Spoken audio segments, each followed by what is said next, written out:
ഇരമ്പിക്കയറുന്ന ശബ്ദത്തോടെ റൊഷാക്ക് എന്ന സിനിമയെ ട്രെയിലറിലൂടെ പ്രേക്ഷകർക്ക് പരിചയപ്പെടുത്തിയതു മുതൽ മലയാള സിനിമയ്ക്ക് പരിചയമില്ലാതിരുന്നൊരു ദൃശ്യഭാഷ ശ്രദ്ധ നേടി.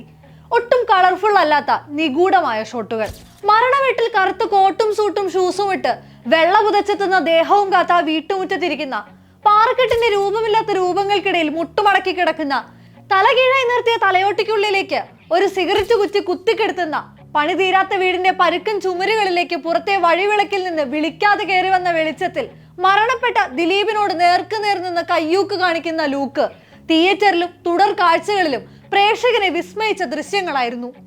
ദിലീപിനെ വെല്ലുവിളിച്ച് സോഫയിൽ ഒരു ചാക്കിൻ കഷ്ണത്തിലൂടെ കണ്ണുകൾ മാത്രം പുറത്തു കാണിച്ച് കാലിന്മേൽ കാല് വെച്ച് ലൂക്കിയിരിക്കുന്ന ഷോട്ട് സമ്മാനിക്കുന്ന ആവേശം ചെറുതല്ല. ഒരു ഇരുമ്പ് കസേരയിൽ തുടങ്ങി മമ്മൂട്ടി എന്ന നടന്റെ പ്രതികാരം ആർത്തിരമ്പുന്ന ആകാരത്തെ ഭയന്നു മാറും പോലെ മിഥുൻ മുകുന്ദന്റെ സംഗീതത്തിനൊപ്പം വളരെ സാവകാശം വൈഡിലേക്ക് അകലുന്ന നിമിഷ് രവി ഫ്രെയിമുകൾ ആ സിനിമയുടെ സൗന്ദര്യം നിർണയിച്ചു. ഒരു ഇംഗ്ലീഷ് രുചി കലർന്ന തനി നാടൻ റൊഷാക്കിൽ ആ 27കാരൻ സമ്മാനിച്ച സ്റ്റൈലിഷ് ആൻഡ് ഇന്ത്യൻ ഷോട്ടുകൾ മലയാള സിനിമയുടെ വിഷ്വൽ ലാംഗ്വേജിന്റെ വ്യാകരണ ശുദ്ധിക്ക് വിപരീതമായിരുന്നു. ഇന്ന് തമിഴിലും തെലുങ്കിലും അടക്കം സൂപ്പർ സ്റ്റാർ സിനിമകളുടെ കണ്ണായി മാറുന്ന മലയാളത്തിന്റെ സ്വന്തം നിമിഷ് രവി. കുറുപ്പ് എന്ന ചിത്രത്തിൽ തുടങ്ങുന്നതാണ് നിമിഷ് ദുൽഖർ കൂട്ടുകെട്ട്. ഒരു പീരിയോഡിക് സിനിമയുടെ വശ്യതയും ചതിയുടെയും ചോരയുടെയും വഞ്ചനയുടെയും അതിനിടയിലൂടെ മിന്നിമാഞ്ഞു പോകുന്ന പ്രണയത്തിന്റെയും ഗന്ധമുണ്ടായിരുന്നു കുറുപ്പിന്റെ ഓരോ ഫ്രെയിമുകൾക്കും. നീണ്ട ദൂരത്തോളം സ്ട്രീറ്റിൽ പ്രാക്ടിക്കൽ ലൈറ്റ് നൽകി ഇരുട്ടിനെ അയാൾ റാണിയാക്കി, കുറുപ്പിനെ ആ ഇരുട്ടിന്റെ കൂട്ടിലെ കിരീടവും ചെങ്കോലും ഇല്ലാത്ത രാജാവാക്കി. പാടത്തെ വരമ്പിൽ പതിയിരിക്കുന്ന കുറുപ്പിന്റെ കെണികൾ കാഴ്ചക്കാർ കാഴ്ചയ്ക്കപ്പുറം തിരിച്ചറിഞ്ഞു.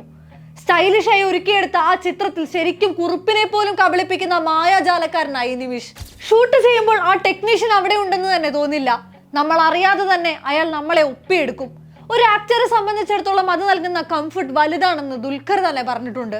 ദുൽഖറിന്റെ ഏറ്റവും സ്റ്റൈലിഷ് വേർഷൻ, പ്രത്യേകിച്ചും ഒരു വിന്റേജ് ലുക്കിൽ ഒരുക്കിയെടുത്ത ആരാധകർക്ക് സമ്മാനിക്കാൻ നിമിഷിനോളം മറ്റൊരാൾക്കുമായിട്ടില്ല. അതിന്റെ ഏറ്റവും സുന്ദരമായ ഉദാഹരണമായി ലക്കി ഭാസ്കർ. തുടക്കം മുതൽ ഒടുക്കം വരെയുള്ള ഭാസ്കറിന്റെ ബ്രില്യൻ പ്ലേക്ക് ബ്യൂട്ടിഫുൾ വിഷ്വൽ ആയിരുന്നു കൂട്ട്. പണക്കൊഴുപ്പിന്റെ എടുപ്പോടെ നിന്ന തെലുങ്ക് സിനിമകളുടെ വിഷ്വൽ പവറിനോട് കിടപിടിക്കുന്നതായിരുന്നു മലയാളത്തിലെ ഏറ്റവും യങ്ങസ്റ്റ് സിനിമാറ്റോഗ്രാഫർ. പതിറ്റാണ്ടുകൾ പുറകിലുള്ള ഒരു മുംബൈ നഗരത്തിലേക്ക് കണ്ണു നട്ടിരുന്ന് നിമിഷ് പകർത്തിയത് ഒരേ സമയം ദാരിദ്ര്യത്തിന്റെ ഓട്ടപ്പാച്ചിലുകളും ലക്ഷറിയുടെ പ്രൗഢിയുമാണ്. ആൾക്കൂട്ടത്തിനിടയിലൂടെ ദുൽഖർ തന്റെ ഏജന്റിനടുത്തേക്ക് ഓടുന്ന ഒരു ലോങ് ഷോട്ട് ഉണ്ട്. അതിലെവിടെയാണ് അയാൾ ആ ക്യാമറ ഒളിപ്പിച്ചതെന്ന് അത്ഭുതം തോന്നും. ആ തിരക്കിനിടയിലേക്ക് വെളിച്ചം എത്തിയത് എങ്ങനെയാണെന്ന് ഓർത്ത് കുഴങ്ങിപ്പോകും. നിമിഷ് രവി ലൈറ്റിങ്ങിനും സ്പെഷ്യൽ ഫോളോയിങ് ഉണ്ടല്ലോ. നിഴലുകളെ പോലും കഥാപാത്രങ്ങളാക്കി പ്രോപ്പർട്ടിയാക്കി അണിയിച്ചൊരുക്കുന്ന ഒരു മാജിക്. കിങ് ഓഫ് കൊത്തയുടെ ഏറ്റവും ആദ്യം പുറത്തിറങ്ങിയ ടീസറിലൂടെയും റിലീസിനോളം കൂട്ടി സോഷ്യൽ മീഡിയയ്ക്ക് തീയിട്ടുകൊണ്ട് പുറത്തിറങ്ങിയ കലാപക്കാര എന്ന പാട്ടിലൂടെയും നിമിഷിന്റെ ഫ്രെയിമുകൾ സ്റ്റാൻഡേർഡ് സെറ്റ് ചെയ്തു. ഇതാ മിനിമം ക്വാളിറ്റി അഷുറൻസ് എന്ന റിലീസിന് മുൻപേ ആ ഫ്രെയിമുകൾ പ്രേക്ഷകരോട് സംവദിച്ചു. ഒരു പാർട്ടിക്കിടയിലേക്ക് ഷാഡോയിൽ നിന്നും കയറി വന്ന രാജുവിന്റെ ആ ബാക്ക് ഷോട്ടിൽ തുടങ്ങുന്ന കലാപക്കാര ഒരു പക്ഷേ തമിഴിലോ കന്നഡയിലോ ഹിന്ദിയിലോ മാത്രം പ്രേക്ഷകർ അക്കാലം വരെയും അംഗീകരിച്ചു കൊടുക്കാൻ തയ്യാറായിരുന്ന ഹീറോ പ്രസന്റേഷൻ ആയിരുന്നു. തുടർച്ചയായി ദുൽഖർ ചിത്രങ്ങളുടെ ക്യാമറ കണ്ണായി മാറിയ നിമിഷ് ബസൂക്കയിൽ മമ്മൂട്ടിയെ ഒരുക്കിയതും അത്ര തന്നെ സ്റ്റൈലായാണ്. ഒരു വലിയ മുറിയിലെ ചാരുകസേരയിൽ ചാഞ്ഞു കിടക്കുന്ന ക്ലാസിക് മമ്മൂക്കയും ക്യാരക്ടർ റിവീലിംഗിൽ എക്സെൻട്രിക്കായി മാറുന്ന മഹാനടനും ഒരു വിഷ്വൽ ട്രീറ്റ് എന്ന നിലയിൽ നീതിപൂർണമായി.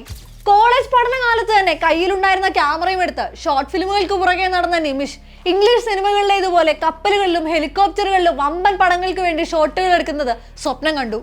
വിദേശ സിനിമകളുടെ ഫ്രെയിമുകളിലടക്കം പരീക്ഷണങ്ങൾ നടത്താൻ ദാഹിച്ചു. അന്നേ ഞാൻ സുഹൃത്തുക്കളോടും കൂടെയുള്ളവരോടും പറയുമായിരുന്നു, ഇവനെ നോക്കി വെച്ചോ, ഇവൻ ആളൊരു സംഭവമാകുമെന്ന്. അഹാന അഭിമുഖത്തിൽ ഓർത്തെടുക്കുന്നത് അത്രയേറെ പ്രൗഢിയോടെയാണ്. വൻ തുക ബജറ്റിട്ട് ദുൽഖർ കുറുപ്പൊരുക്കുമ്പോൾ 2 സിനിമകൾ മാത്രമായിരുന്നു നിമിഷിന്റേതായി പുറത്തിറങ്ങിയിരുന്നത്. എസ്തറ്റിക് ഫ്രെയിമുകളുടെ ഗാലറി ആയിരുന്ന ലൂക്കയും സ്നേഹം തുളുമ്പുന്ന സാറാസും. ലൂക്ക അയാളുടെ വെറും ഒരു എൻട്രി ആയിരുന്നില്ല, മലയാള സിനിമയ്ക്ക് പലതരം പാലറ്റുകൾ സമ്മാനിച്ച യാത്രയായിരുന്നു. ഒരു പുത്തൻ സിനിമാ ഭാഷയുടെ തുടക്കമായിരുന്നു. ദുൽഖറിന് തന്നെ നിർമ്മാണത്തിൽ ഒരുങ്ങുന്ന സൂപ്പർ ഹീറോ സിനിമയായ ലോക ചാപ്റ്റർ 1ഉം തമിഴിലെ സൂര്യ വെങ്കിയറ്റ്ലൂരി ചിത്രവും ആ പ്രയാണത്തിന്റെ തുടർച്ചയാണ്. പല ദേശത്തേക്കും ലോകത്തേക്കുമുള്ള ഒരു 30കാരന്റെ അസൂയാവഹമായ വളർച്ചയാണ്.